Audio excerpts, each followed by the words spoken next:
ભાજપાના પ્રદેશ અધ્યક્ષ વિવિધ વિસ્તારોમાં જઈને કરી રહેલા પ્રવાસ, વાણીવિલાસ અને વિલાસની અંદર એમની દુનિયા કે ઇતિહાસ તો જ્ઞાન નથી, પણ એ હકીકતોથી પણ પાડી આવતો એ કોંગ્રેસના વિઝનની વાત કરે તો મારે એમને પૂછવું છે કે નિશ્ચિત પર કોંગ્રેસનું વિઝન એ ગાંધી, સરદાર અને જવાહરનું વિઝન છે.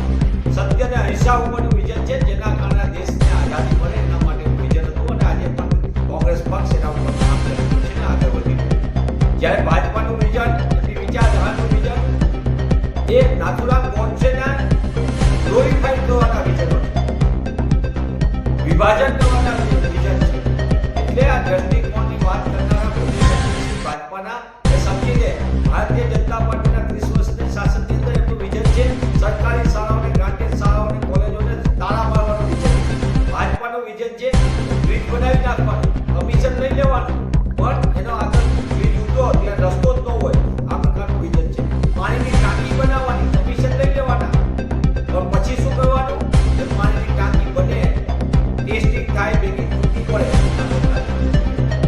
એમનું વિઝન રાજ્યની અંદર સામાન્ય માણસના હકને અધિકાર ન મળે તો ભાજપાનું કોંગ્રેસનું વિઝન એ સર્વ સમાજના ન્યાયનું વિઝન છે. એટલે ભાજપાના શાસનની અંદર ઠેર ઠેર દારૂના અડ્ડાઓ ચાલે, જુગારના અડ્ડાઓ ચાલે, ડ્રગ્સનો વેપલો ચાલે, આ એમની સરકારનું વિઝન છે.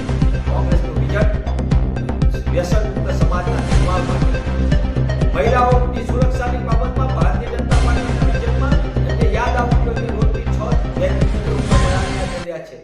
એસસી, એસટી, અનુસૂચિત જાતિ સહિતના તમામ બક્ષીપણ તમામ ઉપર અત્યાચારમાં સતત વધારો થાય એ ભાજપાનું વિઝન છે. એટલે ન્યાય નહીં આપી શકે કોંગ્રેસનું